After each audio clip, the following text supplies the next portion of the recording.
entonces formalmente. Una muy buena tarde para todos, para todas, un abrazo muy afectuoso, que sea el momento de de que este viernes nos llene de alegría, de esparcimiento, de cambio de tema y que también de alguna manera se nos muevan un poquito como todas las confortabilidades que pudiéramos estar configurando. Entonces, el tema de hoy es para eso, para traer una propuesta diferente, no vamos a convencer a nadie, no se va no se espera que las personas cambiemos de opinión o de expectativa, sino que bueno, saber que hay otras maneras de ver la vida, que hay otras maneras de explicarla, que hay otros fundamentos con diferentes sustentos, diferentes formas de ver las cosas, con diferentes expectativas. Entonces, que sea el momento de saludarnos y de esperar que el invitado de hoy, que ya es muy conocido en Asobime, ha conocido y muy querido en Asobime, nos traiga de verdad una refrescante charla como siempre lo suele hacer. Bienvenido, Juan Carlos. Gracias, gracias. Sí, contento de estar por acá nuevamente, de pronto con otro tipo de trabajo, con otro tipo de perspectiva distinta al budismo, lo anuncio porque importante que sepamos que en el último encuentro estuvimos hablando de un aspecto semi-religioso, eh, semi-doctrinal. Bueno, ahorita vamos a hablar también de otro asunto que es una disciplina de conocimiento que es el psicoanálisis desde la perspectiva freudiana y posibles apuntes con respecto a la crisis actual que estamos viviendo. Bueno, no sé si soy claro con que el tema es completamente diferente y la perspectiva de la episteme, del conocimiento que vamos a entrar o de la perspectiva que vamos a ver es completamente diferente. Como Claudia lo dijo, sí, es propuestas diferentes. Sé que Asobi me ha recibido charlas de distintos psicólogos, dentro de la audiencia también hay psicólogos, personas que ya tienen recorrido en consulta psiquiátrica, que han visto doctores de otro tipo de perspectivas. Es un poco complejo hablar cuando, bueno, cuando la audiencia está ilustrada. Espero que conversemos más de lo que yo hable. Y bueno, voy a hablar de mi segundo ídolo, importante, personas que idolatramos a Freud. Sé que algunos lo critican, sé que algunos dicen, oh, por Dios, ese man está más equivocado. Esto es postura, ¿cierto? Igualmente cuando converso con Claudia Zapata y algunos miembros de Asobibe que adoran a Jung, igualmente hacemos el mismo tipo de bromas. Entonces, vamos a hablar de la perspectiva freudiana, o les voy a hablar de la perspectiva freudiana. En el momento que ustedes quieran preguntar, intervenir, pues adelante. No tenemos mayor inconveniente. Y obviamente vamos a relacionar la perspectiva freudiana con el tema actual de la emergencia que tenemos por el COVID y el confinamiento. O sea, sé qué implica el confinamiento, qué procesos podrían implicitarse a nivel de lo inconsciente. Aclaro que cada persona, obviamente, tiene una estructura o, digámoslo así, una forma de reaccionar diferente frente a estos eventos. De hecho, se ha dicho de largo, mucha gente critica la teoría freudiana porque gente lee solamente las primeras horas. La obra de Freud la debes leer en tres etapas, ¿cierto? La etapa que está entre 1880 a 1900 algo, 1905, es la etapa primaria del psicoanálisis. Muchos errores se cometieron realmente. Freud luego corrige la información. Entre ellos, una de las cosas que queda corregida, obviamente, la teoría del trauma. ¿Por qué?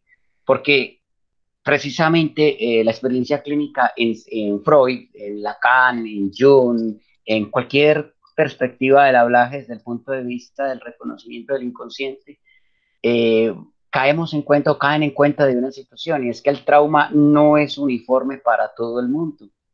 Sí, un evento traumático como el confinamiento no afecta igual a todas las personas. Nada más y nada menos ahorita cuando antes de iniciar, desde que ustedes llegaran, Claudia está diciendo que estaba feliz siendo maestra virtual y en tanto hay profesores como mi persona que estamos extrañando el campo, ¿cierto? Entonces, no todas las estructuras van a reaccionar de la misma manera frente al mismo evento traumático. Por eso, una de las cosas que queda sepultada aún por el mismo Freud es la teoría del trauma, ¿cierto? Entonces, mucha gente lee digámoslo así, las primeras obras, por ejemplo, obras que son previas a la interpretación de los sueños, a introducción al psicoanálisis, burradas que dijo Freud, pues yo que soy freudiano las reconozco, muchas, entre ellas la teoría del trauma, entre ellas la teoría de la catarsis, por ejemplo, a nivel de hipnotismo, ¿cierto? Por cierto, ahora Netflix tiene una serie basada en Freud, una serie biográfica, obviamente, en donde Freud aparece y el rol de Freud es más un rol junguiano que un rol freudiano. O sea, da risa porque en la vida real Jung Freud representan un sigma que incluso ustedes, los conocedores de en Asobime, saben de eso, ¿cierto? Y el personaje que nos muestran en la serie de Netflix, por ejemplo, es más junguiano que freudiano. Te llama mucho la atención. Referencia para que lo tengan en cuenta. Asociación Libre, en videos de YouTube, precisamente está todo el análisis de la serie de Freud.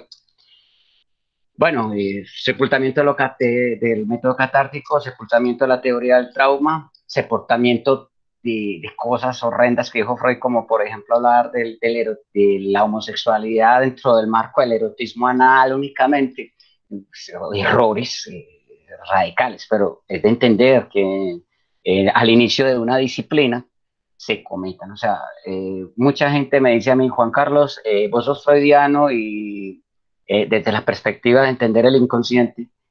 ¿Y por qué no sos junguiano, por ejemplo? ¿O por qué un alderiano? ¿O por qué no te inclinas por Erich Fromm, que es más moderno?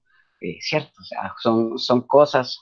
De pronto tiene que ver también que Lacan representa una nueva forma de reinterpretar el psicoanálisis, la relectura freudiana. Entonces, hablando de los genios, Freud, Lacan, Jung, toda esta gente que descubre todas estas cosas interesantes del inconsciente, tenemos que entender las mentes de ellos, son, pues, con el debido respeto que nos merecemos todos, son muy superiores a las nuestras desde el punto de vista del análisis. No niego yo, tengo también literatura junguiana, no niego yo la genialidad de Jung. Nadie va a negar el inconsciente colectivo, nadie va a negar la teoría de los arquetipos. ¿Cómo vamos a negar eso? Sin embargo, tenemos pues reservas frente a algunas otras cosas para las personas que nos consideramos freudianas.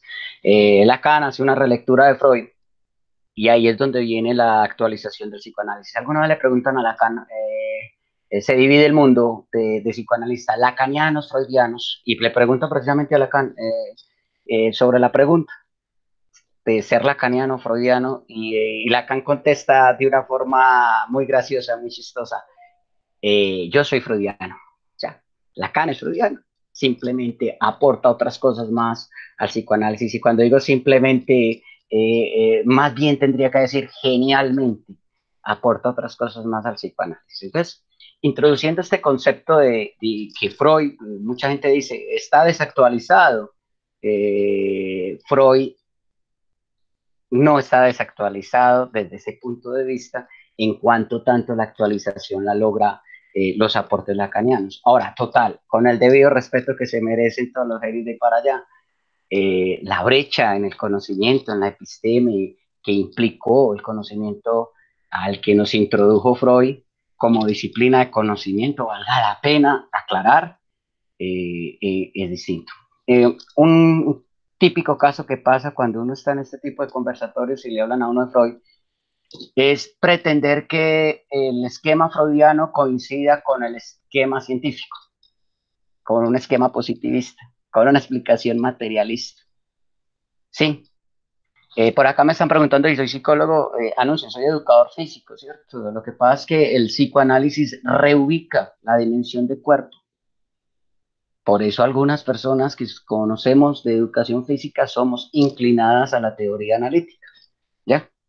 De hecho, hay una rama de la educación física que se conoce como educación física expresiva o expresión analítica, precisamente porque analiza la perspectiva del cuerpo en la perspectiva, en el mismo concepto que el psicoanálisis trató de plantearse, el mismo concepto freudiano. Recuerde que de Freud es el concepto del yo, es ante todo una entidad corpórea, ¿sí? Esa identidad ortopédica que luego va a desarrollar Lacan en la fase del espejo, en sus teorías, entender ese proceso sin entender la dimensión del cuerpo es imposible, ¿ya? Entre educadores físicos, por ejemplo, tenemos que diferenciar la dimensión de cuerpo de la dimensión de organismo. Organismo es un asunto que se estudia en las ciencias naturales.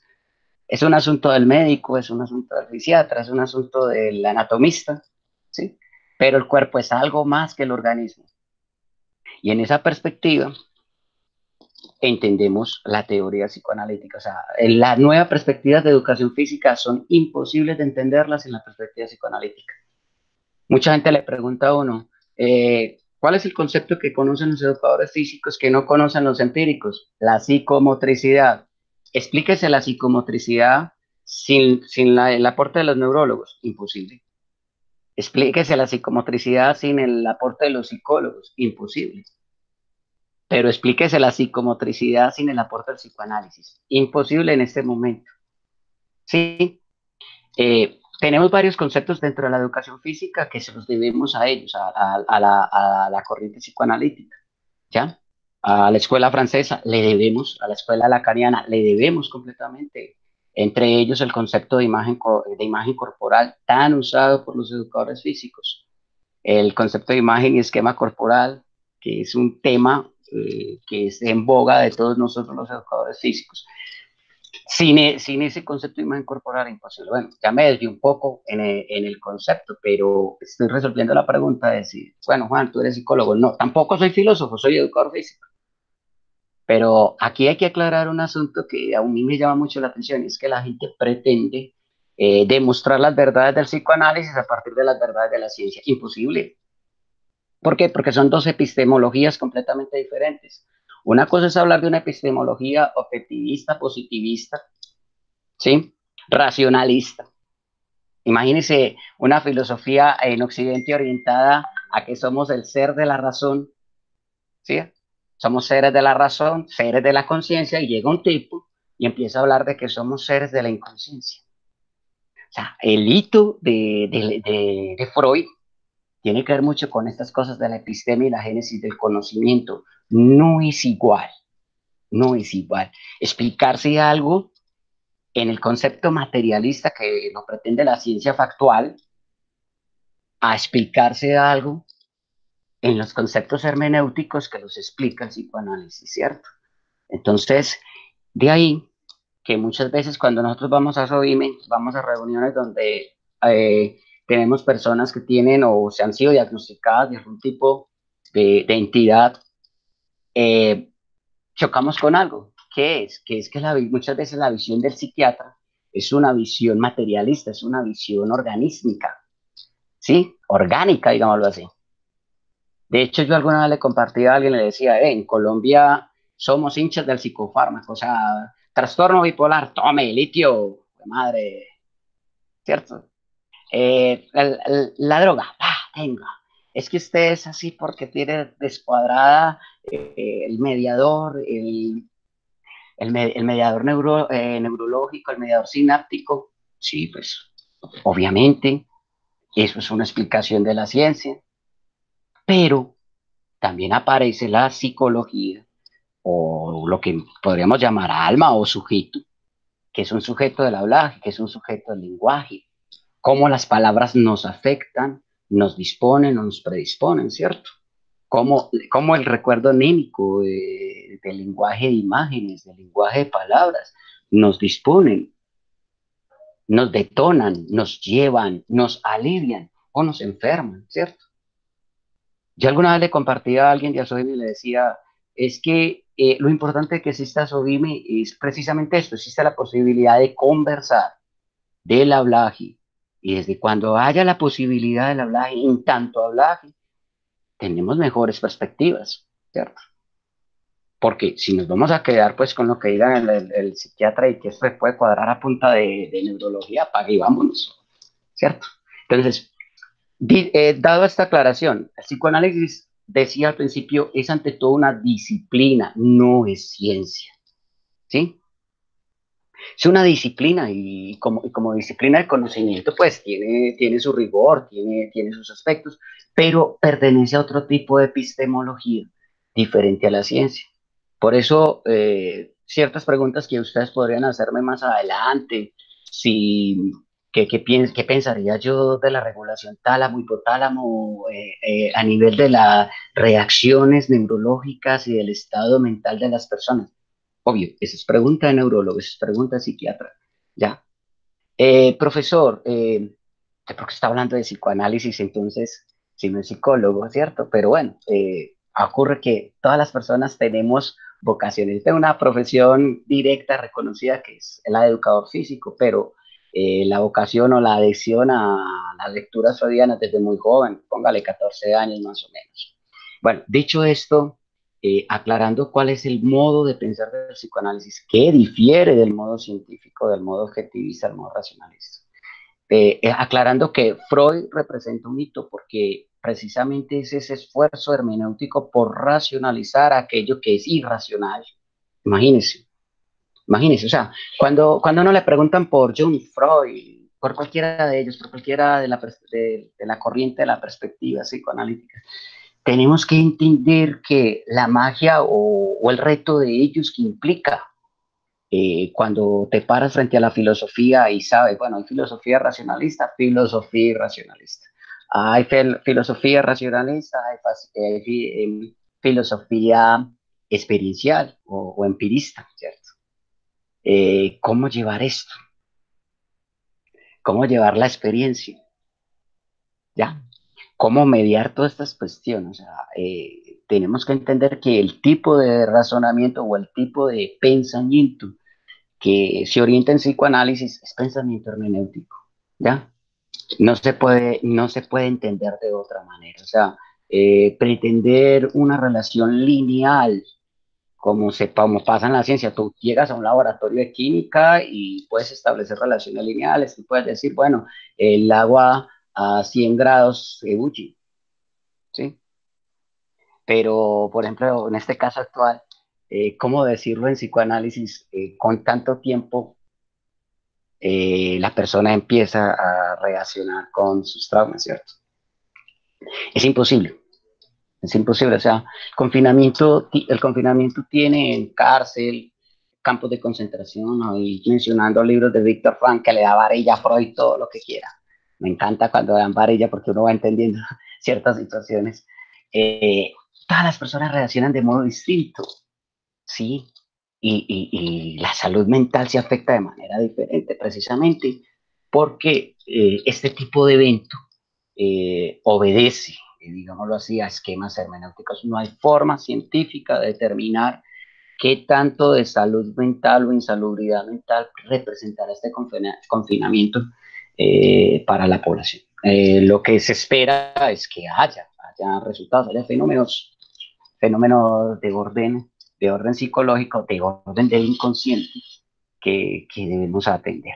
Bueno, hecha esta introducción de qué tipo de pensamiento desarrolla el psicoanálisis, eh, aclarando que no estamos en el mismo escenario de hace 8 días de estar hablando de asuntos religiosos, metafísicos, un poco rozando con lo paranormal, haciendo esas aclaraciones pertinentes.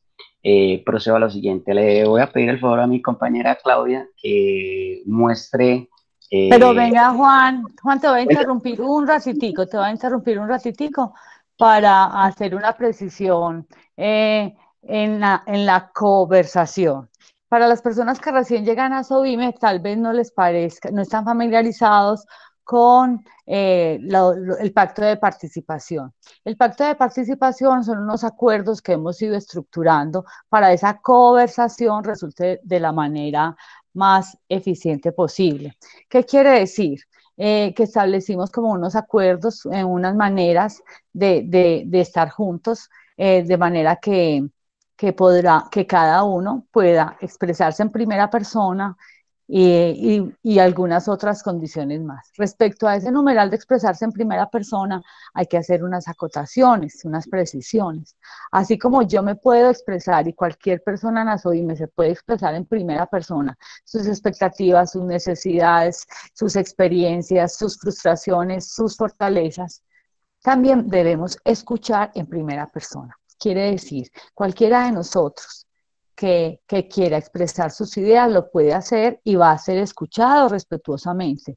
Sí, no va a tener ni contradicción, ni argumentación contraria, ni usted está equivocado, ni correcto, ni a mí me parece que no. Entonces, para que tengamos muy en cuenta que si vamos a tener una conversación armónica, es muy importante cumplir, sobre todo con ese segundo punto de hablo siempre en primera persona, que implica escuchar en primera persona, que las personas que estamos aquí reunidas en este momento, 12 personas, tenemos un bagaje personal, profesional, experiencial, entonces con respecto a eso quería hacer la precisión para que la conversación pueda seguir resultando. También respecto a esta misma conversación, cuando alguien quiera hacer alguna intervención, lo que necesita es abrir el micrófono o eventualmente escribir en el chat.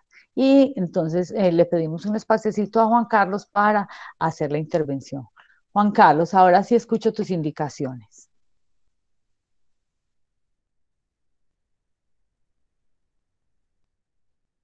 Juan, activa el micrófono, por favor. Activa tu micrófono.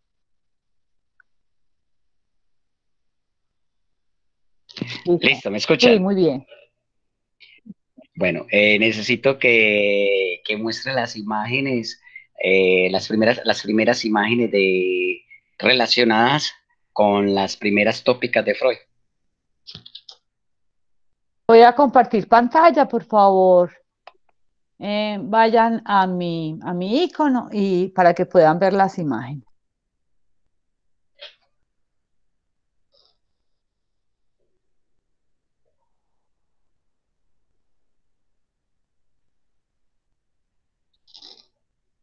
Por favor, Juan, indícame si se ve bien. No veo, solamente veo tu login de... Ay, espérate que, Bueno, disculpa, un sí, tranquilo. momentico. Ya, acá. Y nos fijan, si alguien no ve todavía mi pantalla, abre el micrófono y nosotros le indicamos cómo hacerlo. Claudia Zapata, apareces en dos renglones, tres renglones, ¿cuál de ellos Sí, usamos? yo estoy en tres renglones, pero a oprimir, van a hacer clic en el que está un cuadrito negro, un fondito negro con un cuadrito blanco en la mitad y una flechita hacia arriba. Ahí es donde oprimen. Hay una Claudia Zapata que tiene un cuadrito blanco pequeñito en la mitad con una flechita hacia arriba. Bueno, Sí, hay una que Claudia, tiene mi imagen, hay otra que estoy yo, aquí estoy yo. Hay otra que tiene un fondo gris, esa no. La otra es un fondo eh, más que dice un cuadrito, que hay un cuadrito, un rectangulito blanco con una flechita hacia arriba. Ahí es donde ven oprimir. Ya, son tres Claudias, donde dice el cuadrito, un rectangulito blanco con una flechita hacia arriba. Ya.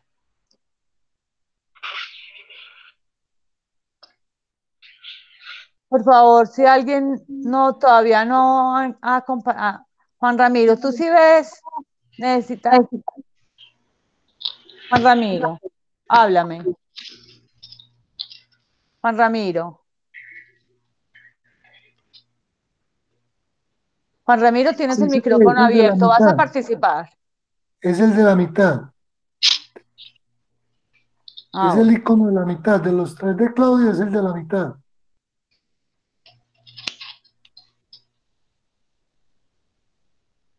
Das clic ahí y ahí mismo se activa mi pantalla. Ven lo que yo tengo en el computador.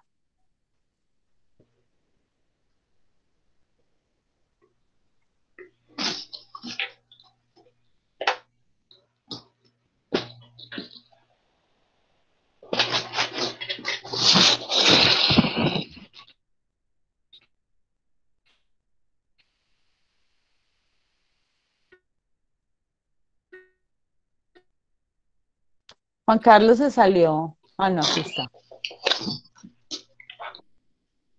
Aquí estoy. Listo, pero ya estás viendo mi pantalla. Sí, ya estoy viendo tu pantalla, Listo, ya. pero listo. ¿Qué Debemos de volver. necesitas? Esa ¿Qué sería neces- esa sería la última imagen. Necesitamos ver Ay, las primeras. qué pena, me equivoqué, qué pena. Ay, qué pena con ustedes. Listo. Listo. Bueno, ahí alcanzan a ver en pequeñito una imagen, Claudia. Hay forma de ampliarla un poco. Sí, claro, ya mismo.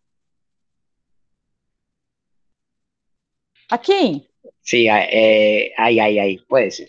Listo. Listo. Bien. Ustedes pueden ver ahí la primera tópica de la teoría psicoanalítica. O sea, cuando dividimos el asunto entre consciente, preconsciente o inconsciente, ¿cierto? Esa es la primera tópica con la que trabaja Freud. Es importante que usted lo tenga en cuenta porque ahora cuando hablemos de lo consciente, lo preconsciente o lo inconsciente, entendamos que esta es como, digámoslo así, el primer esquema o la primera visión de la división mental que propendió Freud, ¿cierto? Claudia, muéstrame la segunda imagen, por favor.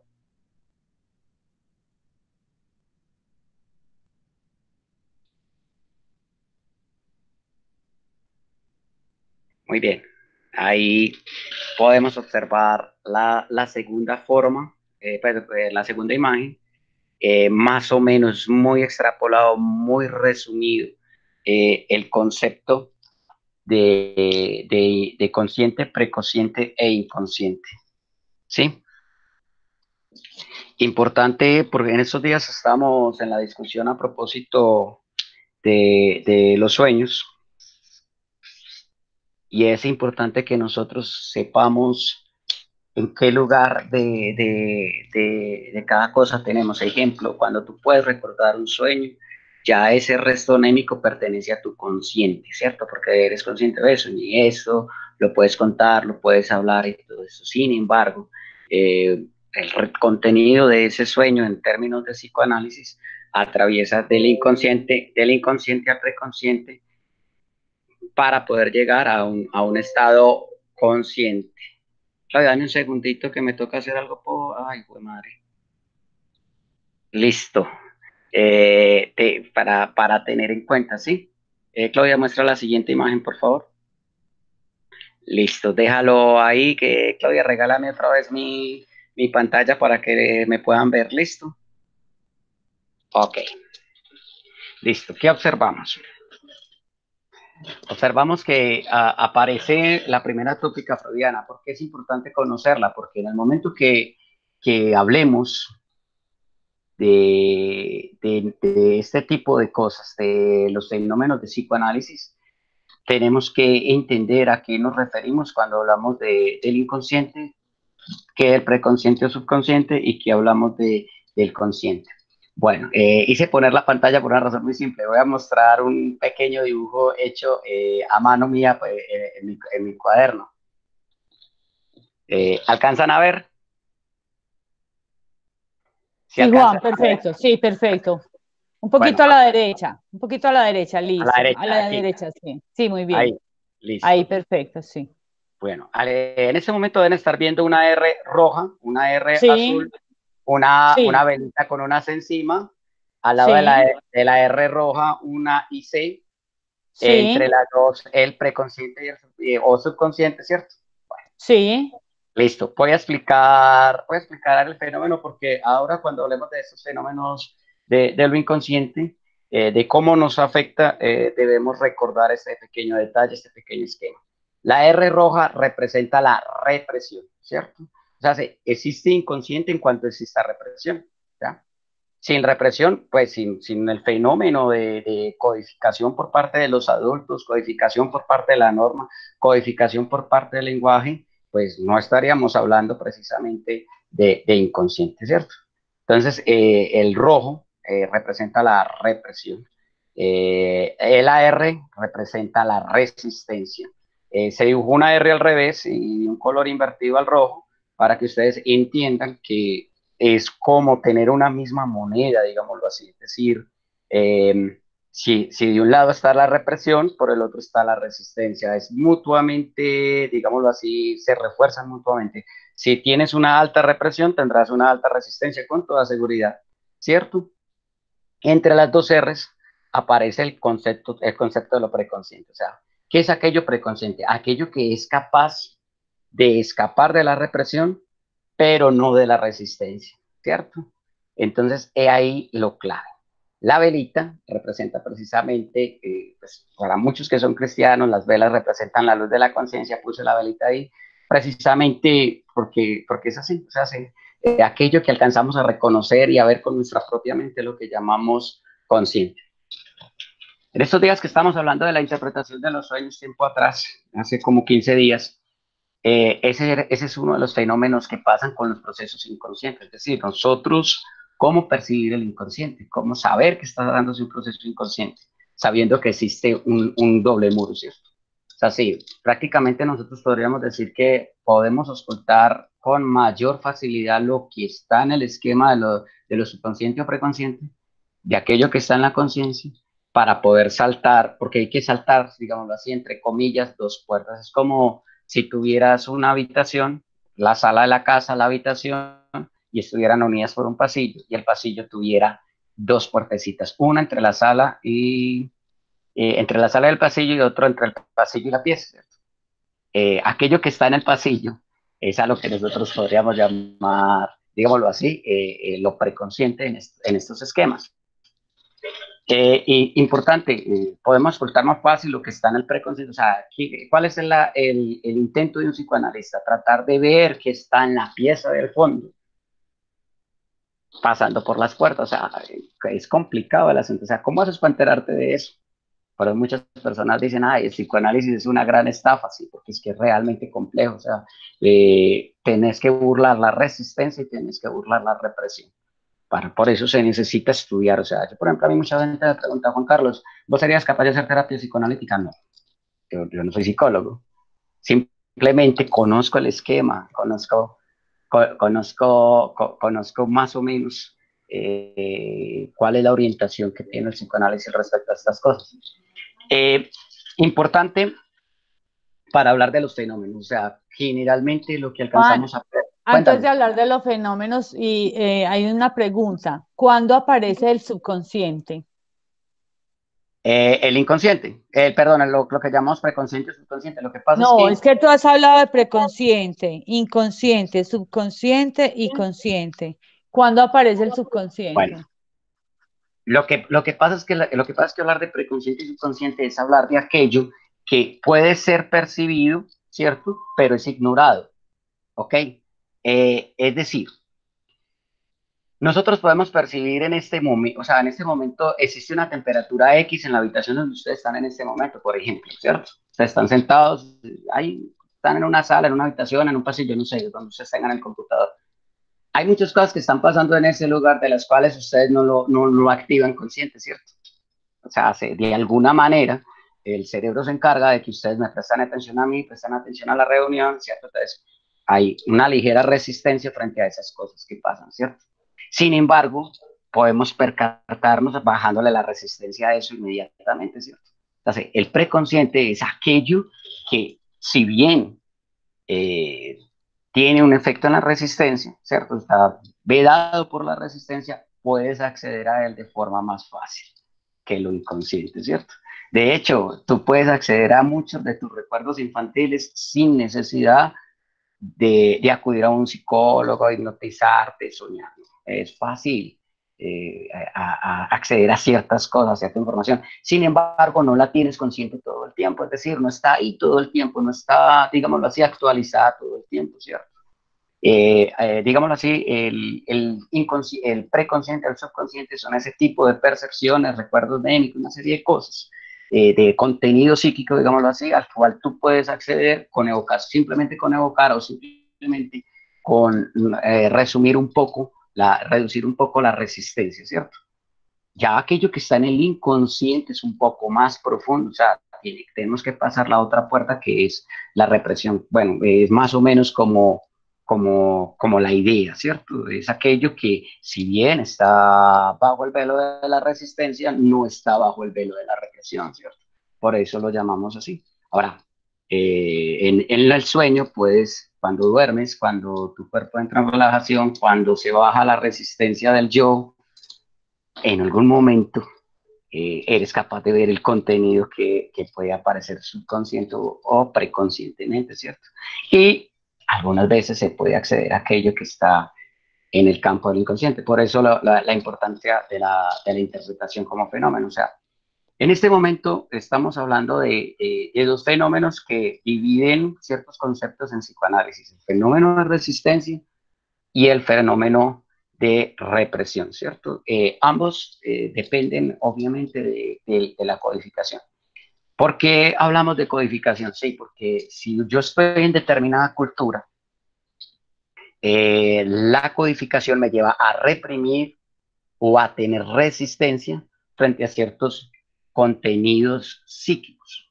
Voy a explicar, por ejemplo, con lo siguiente. Vamos a suponer que tengo 12 años y suponiendo que se pudiera hacer. Vamos a suponer que se puede hacer. Tengo 12 años y estoy en Medellín, en la cultura occidental, Antioquia, todo esto. Tengo 12 años y soy un niño griego del esplendor helénico. ¿Cierto? Tengo el paralelo acá, ¿cierto? Hablando de resistencia y represión. Si tengo 12 años y encuentro, por ejemplo, uno de los principios del psicoanálisis o de las ideas que se desarrollan en psicoanálisis que cachetea el narcisismo de todo el mundo, es la posición, por ejemplo, bisexual del sujeto. Me explico. El yo tiene una prevalencia de objeto. Usted puede ser heterosexual, homosexual, bisexual. Pero cuando te hablan del ser del inconsciente, el ser del inconsciente no distingue el O, fenómeno importante para cuando hablemos de psicoanálisis. Cuando usted es un niño de 12 años y enfrento objetos adultos, hombres y mujeres, si me sintiese como niño de Medellín, de esta cultura, atraído por un varón, voy a generar más resistencia y más represión ante esa pulsión. Es más, puede que incluso no lo haga consciente de que existe algo de mi tendencia que tiende a ir allá. Cuando estoy en una cultura como la sexopositiva, como la Grecia de esta época, en donde precisamente las relaciones entre un varón adulto y un niño de 12 años no eran vistas como, pues la pedofilia no era vista como un crimen, hacía parte de su cultura, pues la resistencia no existe a ese nivel como existiría en este momento en Medellín. O sea, es más, cuando usted le tocan el tema de pedofilia, una cosa, si usted fuese griego de esa época, le tratan el tema de pedofilia, hasta Adriano, que era emperador romano, tenía amante, joven, menor de edad. Pero si en este momento a ti te hablas del tema de que Duque, por ejemplo, el presidente nuestro, tiene un amante de 15, 16 años, varón, imagínate lo que generaría, ¿cierto? Entonces, la resistencia y la represión depende del código.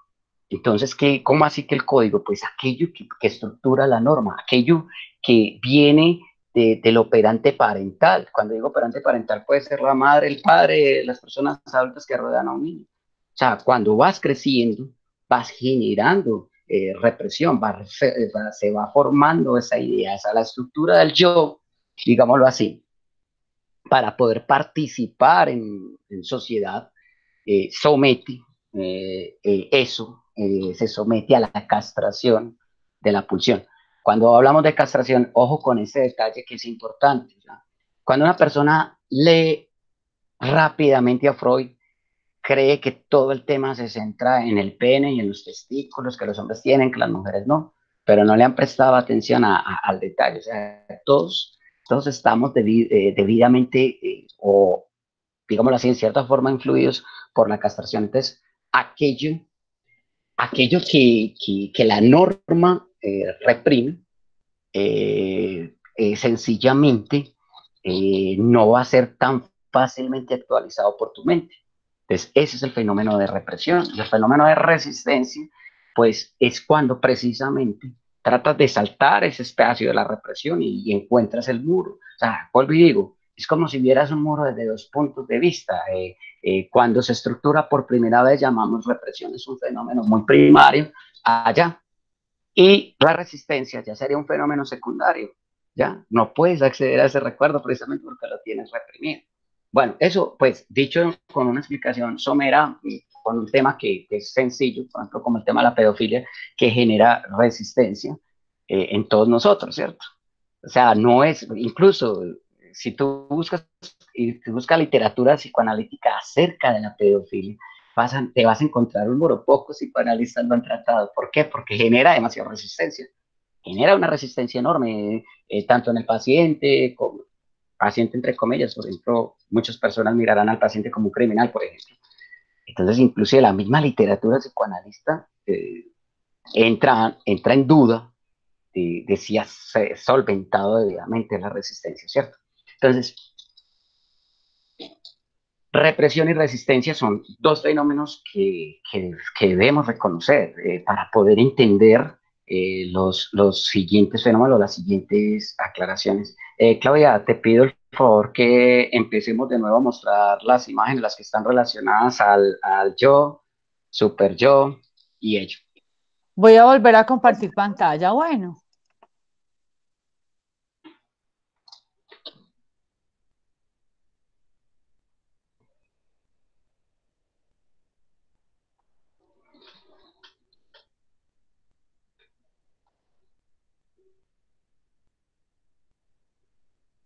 Juan, ¿está bien así? Sí. Listo. Bueno, ahí al frente ustedes tienen tres dragoncitos. Esto pertenece a la segunda tópica freudiana.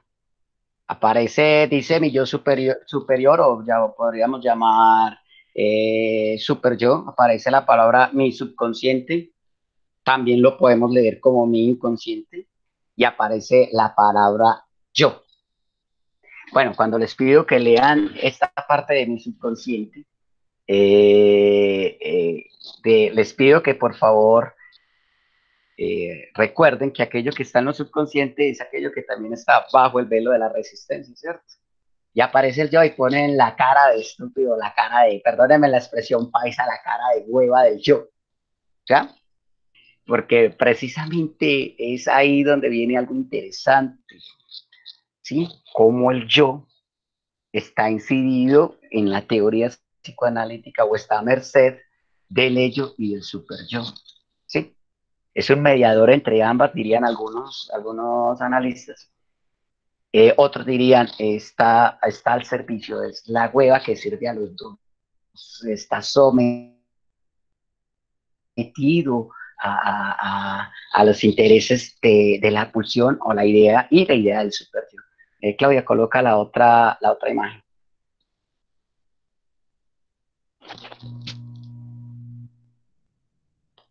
Bien, observe el siguiente detalle. Está el yo en medio, está el ello, el yo y el super yo. ¿Sí? Es una disputa en donde el yo está en el medio. Para que usted me entienda, la persona que está enjalonando en este dibujo es al yo. ¿Sí? Es precisamente, digámoslo así, la estructura psíquica que percibe la angustia, el síntoma, la inhibición dentro de ese fenómeno. Dentro de ese fenómeno de tira y afloje entre el ello y el super yo. Seguida explicamos qué es ello, qué es yo y super yo. Claudia, la otra imagen, por favor. Ok.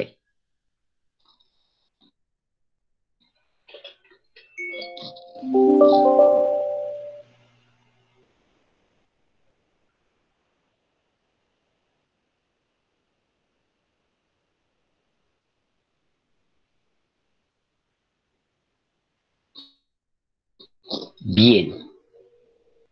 Observen. ¿Sí? El ello, mucha gente lo ha asociado directamente con lo inconsciente, pero debemos recordar que las estructuras del super yo también pertenecen o digámoslo así, dentro del sistema inconsciente. O sea, en el sistema inconsciente tú puedes encontrar al ello y al super yo perfectamente. El super yo es más perceptible por el yo consciente, ¿cierto? Entonces, el detalle está en que miremos los cuadritos, guiémonos. El ello pertenece al principio del placer o principio del goce. Proceso es el encargado de los procesos primarios. ¿A qué llamamos proceso primario? Pues en psicoanálisis pues partimos de un paradigma y es que el sujeto expone la necesidad, moviliza a partir de su necesidad. Si eres un bebé y necesitas alimentarte, te movilizas, es un proceso primario, ¿cierto? O sea, pertenece a aquel campo de esa estructura. Y aquí lo que dice es inconsciente. El detalle con el super yo es que se necesita pasar por la triangulación edípica. Miramos, resultado de la incorporación de los mandatos paternos, o sea, lo que nosotros o más adelante el psicoanálisis transaccional o el análisis transaccional va a hablar de codificación paternal o de guión paternal, o sea, ahí es donde aplica qué es aquello que aparece en tu mente por codificación de tus padres o los adultos que te rodean. O sea, quiénes son aquellos quienes constelan, digámoslo así, esa programación lingüística normativa. Observe, representa las restricciones morales y los impulsos hacia la perfección, claro. Aparece después de la elaboración del complejo de Edipo, obviamente, ¿cierto? El super yo es una estructura, digámoslo así, relativamente más joven que el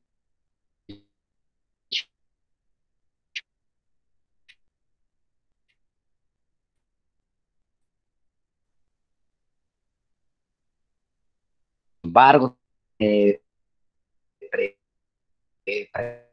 preguntándose, bueno, ¿qué estará todo esto que me está diciendo? Esa mediación, que es una mediación ortopédica, es decir, no es tan fácil para yo lograr esa mediación. O sea, en condiciones normales, cuando ustedes que están familiarizados con cierta palabra que utilizan los psiquiatras que llaman eutimia, se refiere precisamente cuando ese yo es capaz de mediar esa situación sin entrar en distimia o en situaciones de emotividad negativa. Es un concepto que se puede medio relacionar con los asuntos de la psiquiatría. Nosotros en psicoanálisis, o la gente que le gusta estudiar psicoanálisis, o los que nos gusta esta perspectiva, estaríamos hablando de los tres grandes fenómenos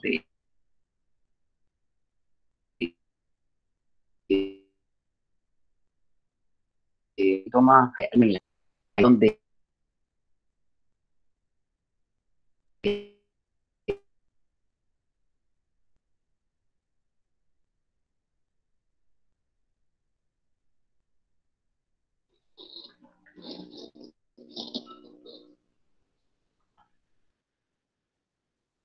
Enlace. sí, necesito que muestre la otra imagen. Qué pena, es que se me está fallando el internet porque acá está lloviendo. Listo. Muy bien, aquí aparecen tal vez los tres, digámoslo así, las tres formas de los fenómenos, digámoslo así, desde el punto de vista del inconsciente, cómo el yo se percibe frente a la inhibición, el síntoma y la angustia. Colocamos el mismo bebé, ¿cierto? Frente a este tipo de cosas. Importante que usted conozca siempre que se acude a un psicoanalista, algo está, que algo te perturba, algo te molesta, algo te pica. Eh,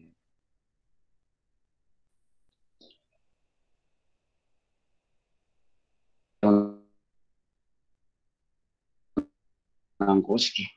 Profe, y si yo tengo inhibición, significa que no voy a desarrollar síntomas de angustia. Ojalá. O si yo tengo un síntoma, no voy a generar inhibición de angustia. Ojalá. E igualmente pasa con la angustia, ¿cierto? Recordemos que la angustia es una forma como el yo rastrea aquello que está pasando.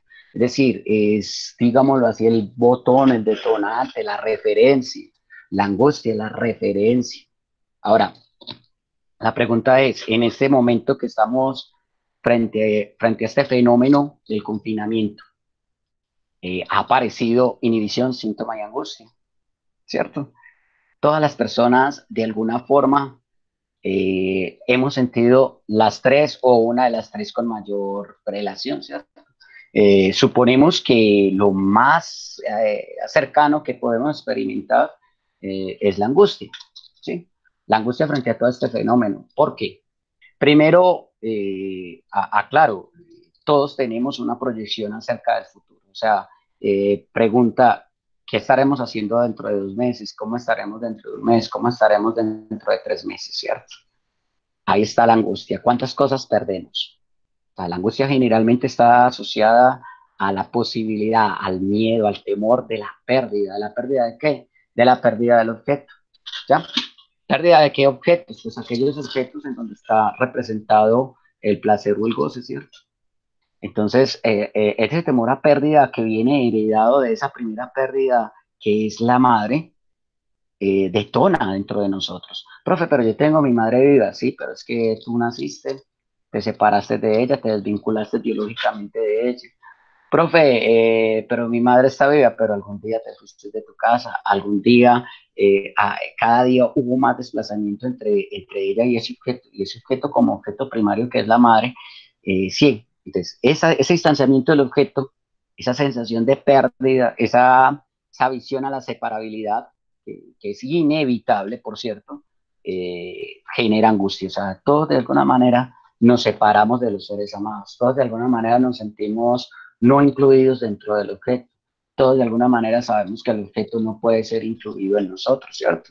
Entonces, esa es una de las tantas eh, asuntos que atendemos en esta emergencia. Es decir, para muchos de nosotros tenemos los objetos en los que está representado el satisfactor separados, distanciados, tal vez con el temor de no volverlos a ver. Algunos tenemos adultos mayores que son parte de nuestros objetos afectivos, no necesariamente objeto erótico, pero sí objeto afectivo. Lo tenemos separado, se angustia, se experimenta. Bueno, existe la posibilidad de no volverte a ver. Otros con el trabajo, con el satisfactor que representa trabajar, la entrada de dinero, la supervivencia, el saber llevar esta situación. A muchos han sido despedidos o nos despiden a los hijos, a los primos, sabemos de este tipo de cosas. O sea, el satisfactor está distanciado en este momento, ¿cierto? Ni hablar de las personas que tenemos el objeto de relación o la persona con la que nos relacionamos eróticamente por fuera del hogar, por fuera de los muros de la casa. Es decir, la angustia, la sensación de pérdida, de separabilidad es mayor en este momento. O sea, no es charlando, no es charlando. La gente espera, ay, no, muy rico, estoy confinado, protegiendo vidas, y le ponemos un acento positivo a eso. Sí, es importante que lingüísticamente preparemos una posición más positiva para enfrentar la pandemia, pero tenemos que entender que el confinamiento lo genera precisamente porque el confinamiento distancia a los satisfactores de objeto. Entonces, en ese sentido, tenemos nuestro primer fenómeno que conseguimos acá con el confinamiento. O sea, los distanciamientos hacia los objetos son otro asunto de la angustia. Generalmente la angustia, les decía que representa un temor y como tal tiene mucho que ver con la preparación temporal a futuro. Sí, creemos a futuro la posible llegada de una situación más negativa. ¿Ya? Listo, eso por un lado. Pasemos a los otros dos conceptos, el concepto de síntoma y el concepto de inhibición. En el síntoma estamos hablando de un asunto que aparece más corpóreo, más corporificado, más, digámoslo así, más conversivo. Bien, y la inhibición es digámoslo así, la contracara del síntoma, es decir, no se da la respuesta en el cuerpo, no se da la respuesta en la mente de las cosas que queremos hacer, sencillamente la inhibimos, como su nombre lo dice, o sea, no se da. Muy común, perdón, sí, bueno, supongo que todos somos adultos acá, muy común cuando se dan aquellos casos de frigidez o de impotencia selectiva. Se detona la inhibición y precisamente en el caso de los hombres el miembro no funciona, en el caso de las mujeres la disposición de la propulsión, el placer frente a la sexualidad no funciona. O sea, ¿qué tanto del síntoma de la inhibición encontramos por estos días? Pues muchas personas lo pueden desarrollar en un momento dado, es decir, se da. ¿Puede el Juan, confinamiento? Cuéntame, dime. venga, explíqueme esto. ¿Esta S qué significa? ¿Esta R está ahí? ¿Y Listo, esta A? listo, ya voy, Bueno, ya ahí. voy, ya voy. Bueno, Claudia pasó rápidamente a la siguiente imagen. Vamos a explicar esta imagen. Esta imagen representa el nudo boliviano de Lacan, ¿cierto? Hemos saltado un poco ahorita cuando estamos hablando. Les decía que el neufrodismo, Claudia, por favor, quédate ahí. El neufrodismo o lo que la gente llama, bueno, la teoría lacaniana, ¿a qué va? Pues Lacan plantea una nueva tópica frente a entender inhibición, síntoma y angustia, que son los textos de Freud. Lacan se plantea una nueva tópica que es la S representa el mundo de lo simbólico, la I el mundo de lo imaginario y la R el mundo de lo real, ¿ya? Simbólico, imaginario, real o real, imaginario, simbólico, como lo queramos leer, simplemente son tres mundos. La A pequeña que aparece en el espacio de intersección es el objeto. ¿Qué es el objeto? Pues aquello en lo que está representado el satisfactor. Bueno, entrar en la teoría del objeto es un poco más complejo, necesitaríamos un buen tiempo para eso. Ahora, ¿qué es lo imaginario? Aquello que pertenece al campo de lo sensitivo, es decir, cuando a ti te dicen, uy, qué rico un pescado, un pollo, pertenece a ese campo, al campo de lo sensitivo, de cómo se siente, que es cierto, aquello que percibimos pertenece a ese campo, al campo de la percepción, ¿cierto? Como tal. Ya, por ejemplo, cuando te hablamos de imagen corporal, hablamos de eso, o sea, cómo te percibes en tu cuerpo, obviamente. Bueno, el AS representa el símbolo, o sea, ¿con qué está simbolizado? Bueno, que aquello que sentimos, emocionamos, percibimos, ¿con qué está simbolizado? ¿Ya? Con una palabra, con una bandera, con un número, pues muchas cosas son con una frase, con una canción, ¿cierto? El símbolo tiene cierta correspondencia con la imagen y a eso, y eso es como lo que nosotros tratamos de llevar al mundo, a lo que tratamos de llamar realidad, ¿cierto?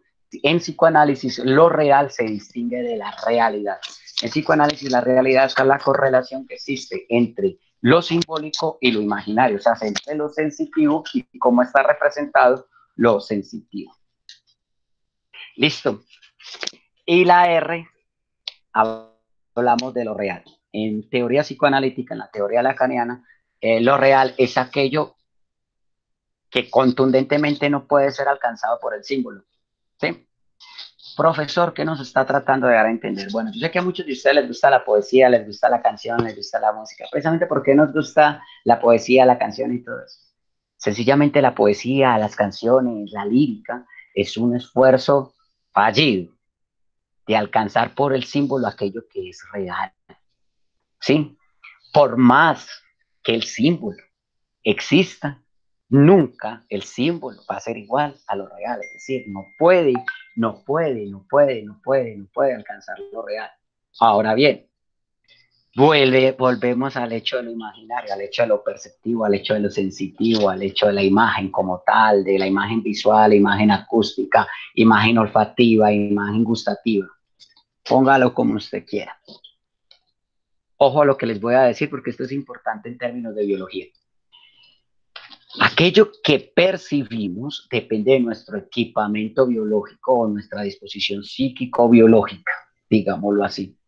O sea, sí, no sabemos de la realidad como tal sí puede ser alcanzada por nuestros sentidos, por nuestras sensaciones y por nuestras percepciones. O sea, ahí viene lo complejo, ¿cierto? Ahí viene el asunto que hace que todas las cosas caigan dentro del fantasma. O sea, ¿por qué existe el psicoanálisis? Porque la realidad no puede ser alcanzada. ¿Ya? Si los fenómenos fueran tan fáciles de interpretar dentro del símbolo y de la imagen, pues sería muy sencillo, o sea, no habría que hacer tantas vueltas ni tantas lides para estas situaciones, sino que aquí lo complejo es el mundo de lo real, o sea, la coordenada de lo real en psicoanálisis es así, o sea, lo que, por ejemplo, hablando de un objeto directo, por ejemplo, la pareja que tú tienes al lado, tú imaginas algo de ella, tú la has simbolizado algo de ella, pero ¿alcanzas lo que ella realmente es? No, no, es inalcanzable, listo. Entonces, son los tres nudos que representan la digámoslo así, las tres ordenadas del entendimiento lacaniano. La A representa el objeto está en el medio de toda esta situación, toda esa triangulación edípica, toda esa elaboración de objeto origina esto. Tu objeto está representado por algo, sí, está representado en lo simbólico, está representado en la imagen y pertenece a un campo que no puedes representar ni imaginar. O sea, ese es el detalle. El dibujo a la derecha, la parte más grande, representa la forma como los psicoanalistas entienden síntoma, angustia e inhibición. Entonces tenemos de que el síntoma es una inmersión, digámoslo así, una forma como lo simbólico trata de invadir lo real, ¿ya? O sea, aquello que no puede simbolizar, verbalizar, llevar a palabras, y ahí lo importante de saber hablar, lo importante del hablaje, porque cuando tú eres capaz de llevar a palabra, este fenómeno va cediendo. ¿Cómo así que va cediendo? O sea, no toma tanta fuerza. Por eso es tan importante que tengas el lugar, los lugares donde compartas con la palabra, el hablaje. De ahí que tiene sentido la libre asociación. Es decir, el síntoma es la erupción de lo simbólico en lo real. O sea, aquello que tratamos aquello que se debió expresar con palabras, que se debió expresar con símbolos o con acción, digámoslo así, se convierte, por no poder expresar, se convierte en síntoma. O sea, su recorrido es el síntoma, ¿ya? ¿Qué es la angustia? La angustia es digamos así, la intromisión de lo real en lo imaginario. ¿Por qué nos angustiamos con esto del COVID? Primero que todo, ¿qué pasa con el COVID? Hombre, es un fenómeno real. Es un fenómeno real. Es un fenómeno como la muerte. Es un fenómeno como la enfermedad. ¿Cierto? Pero en la mayoría de mentes, normalmente, este asunto de la pandemia va a ser una irrupción de lo real en lo imaginario. ¿Sí? Imaginamos cuántas cosas. Por ejemplo, nada más, ahora cuando terminemos de conversar, abra su Facebook y mire cuánto flujo de información imaginaria es capaz de detonar angustia en todo lo que usted ve en sus redes sociales, en los noticieros, en todo eso. O sea, el manejo es complejo precisamente por eso. O sea, como lo real y se introduce, digámoslo así, en lo imaginario. O sea, como aquello que es real no lo podemos resolver desde el símbolo, ya va a generar estas cosas. Por más que tú saques pañuelos blancos, salgas con el debido respeto, porque sé que muchos de ustedes son cristianos y católicos, muchos podrían decir, bueno, voy a regarle agua bendita a la casa para que no entre el COVID. No puedes, porque Juan, pertenece. Cuéntame. Juan, me dicen Dime. acá que se fue el sonido, pero yo sigo escuchando. Cuéntenme ustedes cómo escuchan. Esperemos un momentico que parece que hay personas que perdieron el sonido. Yo te seguí escuchando perfecto. No,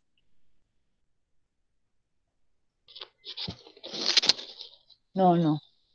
Sigue Juan, yo te estaba escuchando perfecto y parece que nadie más detectó nada. Bueno, Y entonces les iba diciendo que el COVID es algo que no podemos manejar simplemente desde el símbolo. Por eso nos genera angustia. O sea, porque no está dominado por nuestra palabra. No está dominado por nuestra palabra, por más que queramos, no está en ese campo. ¿Ya? Está en el campo de lo biológico, está en el campo de esas realidades. Por eso muchas personas han sacado sus memes, ¿dónde están los pastores que curaban enfermedades? Se gozan al pontífice de Roma, se gozan de todos los adivinos, se gozan de todo eso, precisamente porque es una situación en la que el manejo simbólico no nos es posible, ¿ya? Por eso imaginamos las consecuencias que puede tener. Hay demasiada angustia en términos de la economía, en términos de las relaciones. Este confinamiento puede en un momento dado extinguir, digámoslo así, o distanciar a tal forma al objeto que podemos llegar a una ruptura vincular con los objetos. Se puede dar, sobre todo para las parejas, se puede dar, se puede dar. No está tampoco tan regalado que después de que pase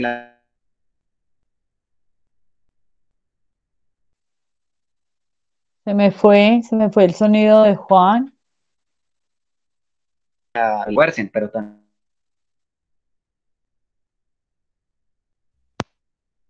¿me escuchas? Sí, ya sí te Aló, aló. escucho. Ya sí te escucho. Listo, creo que de pronto tengo problemas con el micrófono que tenía, los auriculares que tenía.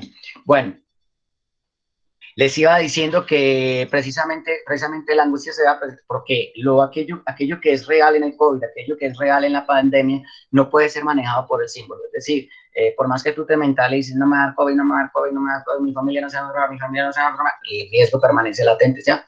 O sea, sí, es así, podemos rociarle agua bendita, sacar pañuelos blancos y exorcizarlo y no va a funcionar. Puedes pedirle a muchos budistas, yo soy budista, lo digo porque muchas personas dirán, profe, ¿por qué se burla tanto de la religión cristiana? No, también nos puede pasar a nosotros. Que a punta de meditación podemos cambiar la vibración para que el COVID desaparezca del mundo. Por Dios. O sea, si fuese posible manejarlo desde el ámbito del símbolo, no generaría esta cantidad de angustia que genera. Obviamente, una de las, una de las situaciones, una de las tareas complejas que tenemos en este momento. Sí, una de las claves que podría ayudar sería la reprogramación lingüística. Luego hablarán de eso otras personas, otro tipo de actualización en la vida. Sí, pero obviamente así va pasando. Y luego existe también la inhibición, que es la interrupción, digámoslo así, la intromisión de aquello que está imaginario en lo simbólico. Por eso en cierta forma es inverso al cinto.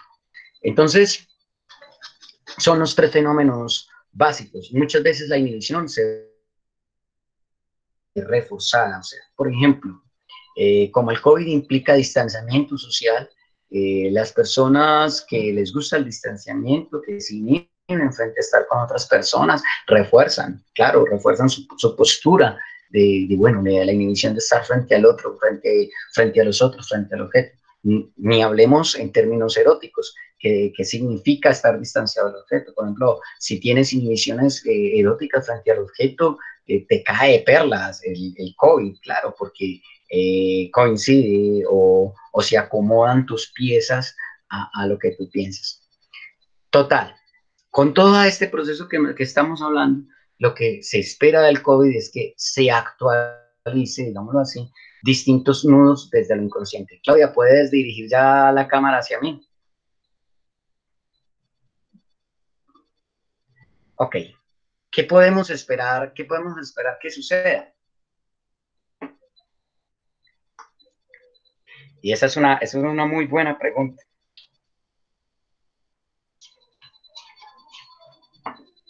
Aquello que podemos esperar precisamente es la prevalencia de la angustia, el síntoma y la inhibición. Esperamos que la mayoría de personas experimenten angustia o estemos en una fase de angustia, pero podemos esperar perfectamente que se den síntomas.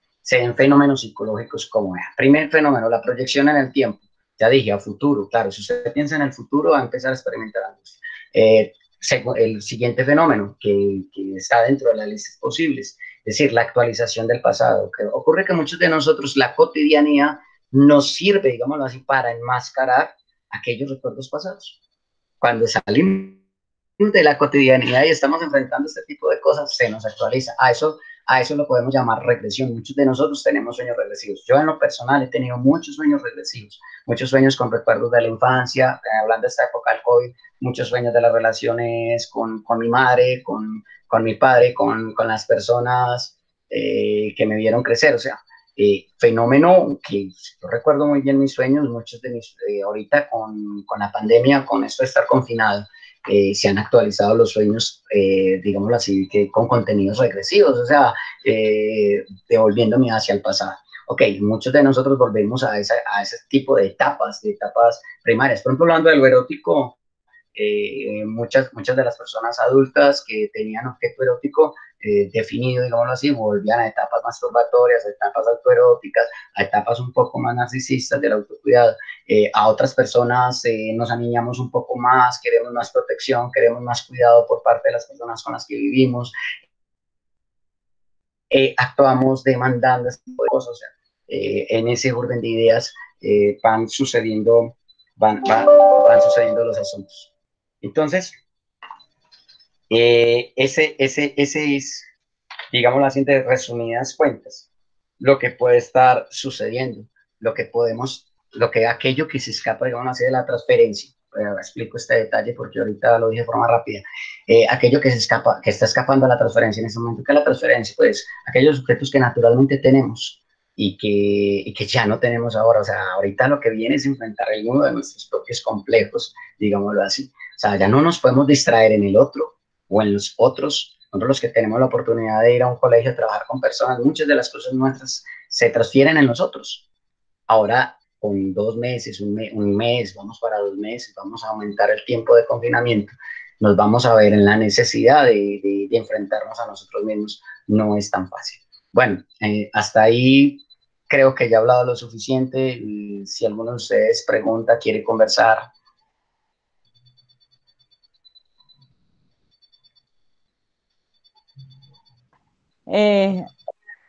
No, nadie ha escrito en el chat y nadie está abriendo el micrófono para hacer alguna pregunta. Yo te hago una pregunta con respecto a la gráfica.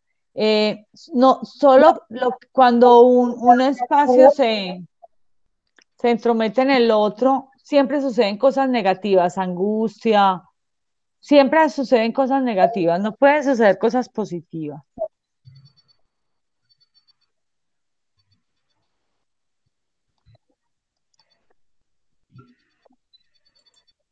¿Aló? Tengo problemas de sonido. Juan Carlos, hola, ¿me escucha? Ah, Hola, sí, me está escucha, fallando la me transmisión. escucha. Hola, Claudia, está fallando la transmisión de sonido. No, pero es que por aquí no hace sino Sí, tronar y llover a pedazos. lo que tú, sí, lo que tú preguntas, sí, me imagino. Eh, hay un detalle, Claudia, y es que cuando nosotros decimos intromisión es que se desbalance.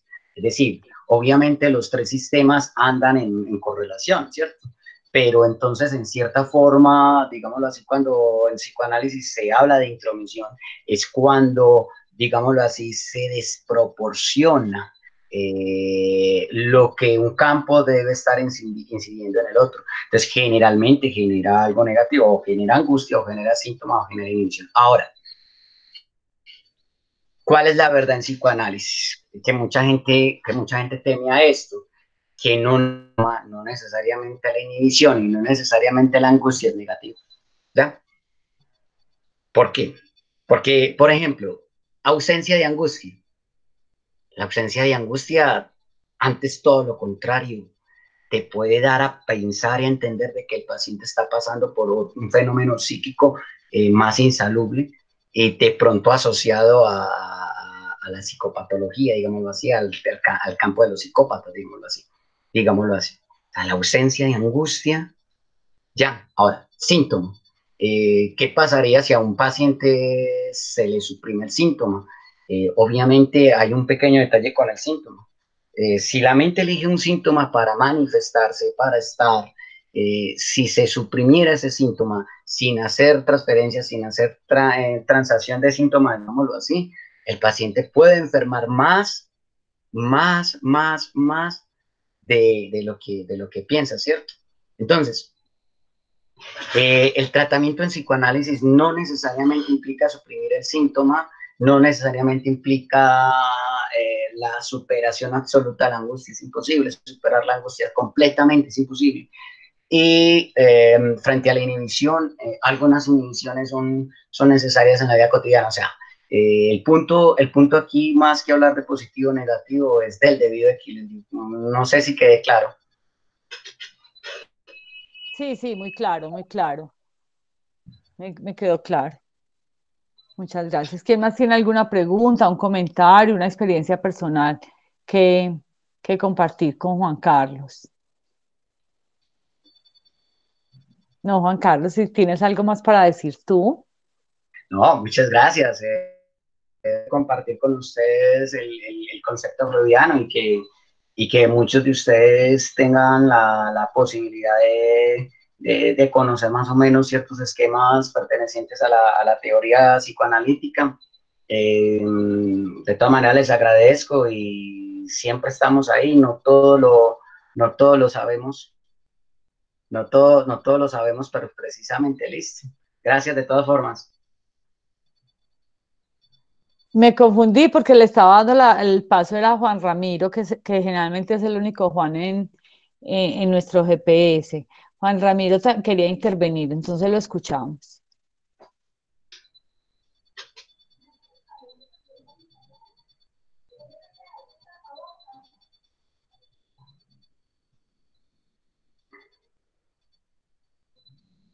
Bueno, hoy estamos con fallas grandísimas en el sonido. Juan Carlos, te queríamos, primero que todo, agradecer y reconocer como el esfuerzo que tú haces por compartir con nosotros estos espacios.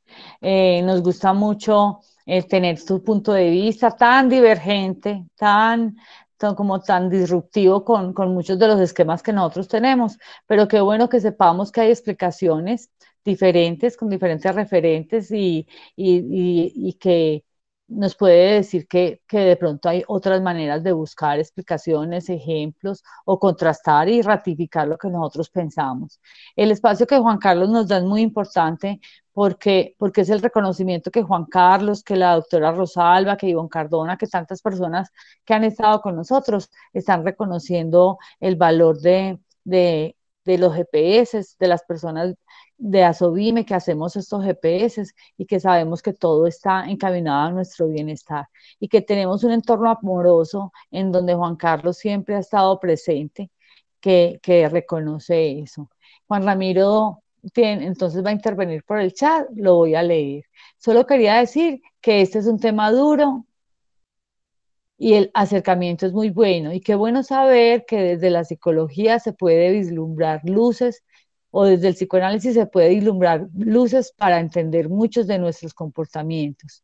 Julia Gredo dice, muchas gracias por el tema. El tiempo se queda corto para ahondar aún más. Muchísimas gracias. Entonces, Juan Carlos, te esperamos acá nuevamente, no solamente en esta época de cuidado en casa, sino cuando sigamos haciendo GPS virtuales, que la idea es seguirlos haciendo primeros, terceros y quintos sábados. Muchísimas gracias, Juan Carlos, por estar ahí acompañándonos y siendo tan cuidadoso y con tanta preparación de los temas que nos traes.